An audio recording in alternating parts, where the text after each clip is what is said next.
Well, I have some good news for you. We are PowerPoint free today. Yay! However, we are Google Classroom full. And if you are watching this because you were absent, we are on Class 47, the Civil War Project. And it's going to take a while, but I think it's time well spent because the Civil War is a huge turning point in our nation's history. So if you click on this, you will see there are two rectangles. And if you're watching this because you were absent, please shoot me an email and I will put you in one of the four groups. Now for the project itself, if I click it here, we're going to be working in groups to research various parts of the Civil War story. You will research your topic, create a presentation, and present your findings to the class while they take notes. Pretty traditional. Now every group will create a bibliography at the end of the presentation, and I will check these at random to make sure you're on the up and up. And little point of note, as you move through your academic career, and the majority of you are going to university, citations become increasingly important the older you get. So I'm going to share with you my two favorites, NightCite and SweetSearch. NightCite is a fantastic tool to cite your stuff. I don't care if you're in high school, college. I used it for my master's degree. Excellent tool. And SweetSearch, whatever you type into SweetSearch will spit out a reputable, vetted source, which applies today or is in college, however long you go through university. And please use MLA format. Reason being, your English teachers teach you that. Figure, might as well go with it, okay? So there's going to be four groups, okay? The causes of the Civil War and formation of the Confederate States of America. Now, this group is responsible for sourcing both primary and secondary Union and Confederate perspectives on the following issues: economics, slavery, state rights, the election of Lincoln, Southern secession, the Dred Scott decision, and then the breakdown and workings of the Confederate States of America and how they were different from the Union and how they governed, if at all.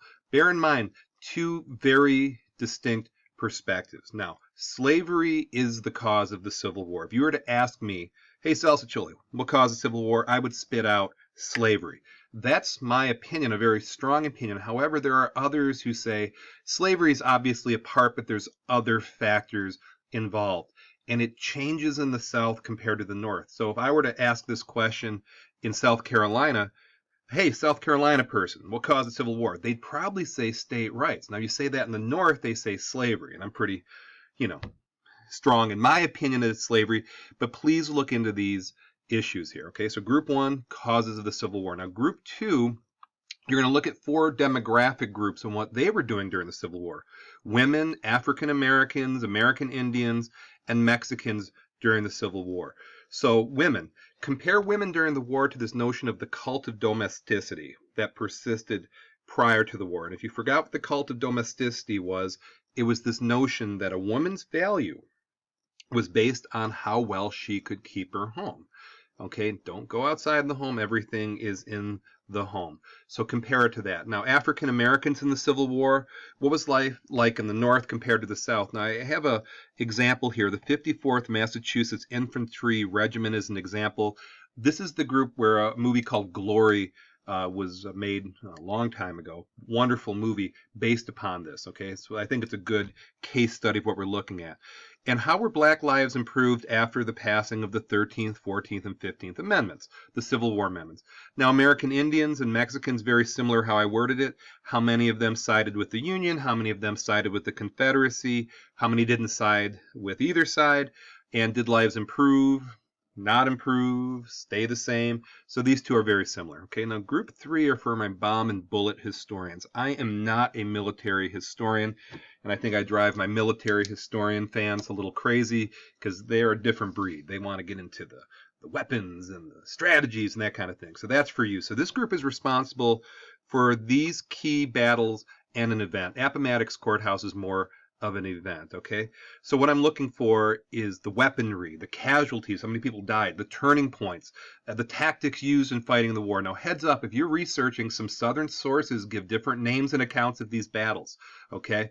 To this day, in modern times, there's still a divide on how the country perceives these events, okay? Now, we're all Michiganders, so we probably have, a more northern perspective. So here's Antietam, Bull Run, Chancellorsville, Fort Sumter, if you even want to call it a battle, but it got things started. Fredericksburg, Gettysburg, Richmond, Vicksburg, and Appomattox Courthouse. I think Gettysburg's the most interesting. You may or may not disagree. You may or may not agree with me, but we'll see. Okay, in the final group, key figures of the Civil War. This is more biographical. So this group is responsible for sourcing the roles these individuals played in the war. Who were they? What did they accomplish? Why were their actions significant to the story of the Civil War? And here's the people. Abraham Lincoln, no surprise there. Jefferson Davis, Clara Barton, one of my heroes, an amazing woman.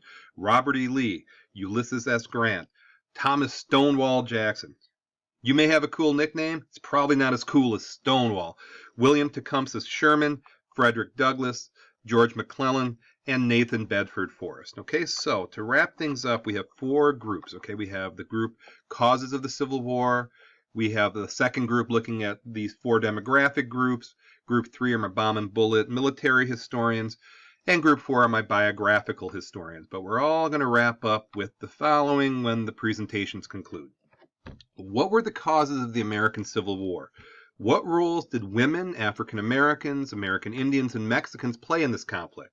What were the major battles fought in the Civil War, and what weapons and tactics were used?